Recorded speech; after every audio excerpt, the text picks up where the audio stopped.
Hello and welcome to MMO Patch Notes, a channel dedicated to condensing and summarizing the latest patch notes from your favorite MMOs. My tiny little nip-nips are positively screaming with excitement over this latest patch, and my posterior region is percolating with anticipation over what might come with player feedback. So let's get started. Barracuda Trials and Gwenith Glide updates.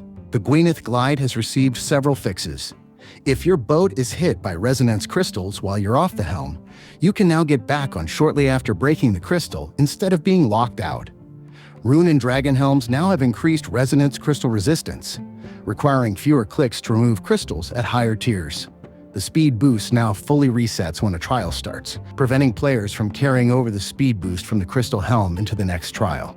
A teleport issue has been fixed, where leaving the crystal's teleport area just before teleporting could prevent your next teleport.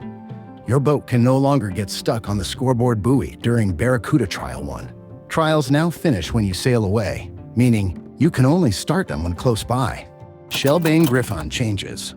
The Shellbane Gryphon now responds every 12 seconds instead of every 18 seconds. The collection log now lists the pet first, matching other collection logs. Port task improvements.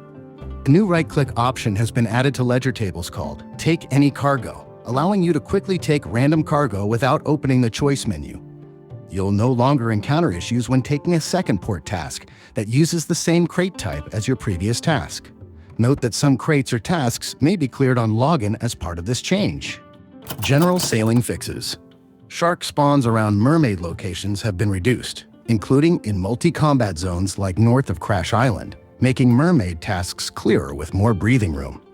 If your helm is covered in crystals when you order your crew to operate it, the game now recognizes immediately that they can't, rather than waiting until the crew reaches the helm. On Mosla Harmless, Patchy's menu has been improved. Extra non-functional buy options have been removed. The menu can now be viewed by players not carrying suitable items, making it easier for new arrivals. Bandana eye patch combo items now have colors in their names for easier distinction. The jar of feathers can now be stored in the achievement gallery of player-owned houses. The gull's idle animation has been fixed with a seamlessly looping tail. The skill guide for the Eternal Brazier now correctly mentions the 6 runite bars required. You can no longer receive double wind or gale catcher charges when multiple players trim sails on the same tick. Coral patch buffs. Coral patches have received a buff. All 3 variants have a reduced disease chance. Harvest yields have increased for patches that grow after this update.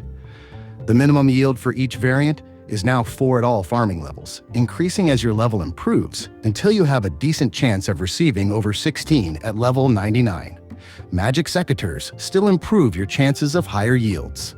Additional sailing fixes. Boats can no longer be summoned without a teleport focus if one was previously built. Boats can no longer get stuck near the Brimhaven port. Rum-Ralph now refers to the correct helm material in his tips. Drinking Lunar Shine no longer causes the player's jaw to disappear. The correct player's RSN is now shown on navigation permissions messaging boxes, including cargo hold access. Dog castaway models in the Castaway Sailing random event have been updated. The telescope at Piscarilius Food Hall now pans the camera without delay. The wandering pirate NPC boat no longer crashes into rocks and gets stuck. Sailing Opinion Poll. A Sailing Opinion Poll will be live in-game today at around 2:30 p.m. The poll covers ship combat, quality of life changes, 2026 sailing content, UIM-specific concerns, and more. It's available to all players with level 2 sailing or higher. Some questions are tailored to specific groups, like Ultimate Ironman or those with higher sailing levels. Results are hidden, but will be shared after processing. The poll remains open until January 5th. Your feedback will directly impact how sailing develops. Non-sailing pet drop rates. Last week, players requested drop rates for non-sailing pets from new sailing resources. Rather than trying to get this stupid voiceover technology to read all of the numbers correctly, I'm just going to refer you to the actual patch notes to check them out if you're interested. Rune Pouch changes. A toggle for Rune Pouch loadout name tags has been added to settings, allowing more loadouts on screen at once for a more condensed view. Many new loadout names have been added based on player feedback. Shades of SoM Coffin Improvements. Players can now withdraw shade remains directly from the right-click menu without opening the Configure dialog. Withdrawing will take as many remains as possible into the inventory. If you have multiple types of shade remains, the highest tier remains are withdrawn first, similar to the herb sack. The option to open and close the coffin is now available in the configure menu. Mobile-friendly teleport menus. The Teleport Destinations interface now has a toggleable modern look, giving mobile users more space and fewer misclicks. The new design is default for new players but won't automatically change for existing characters. You can enable it in settings under Modern Menu Interfaces. Storage container consistency.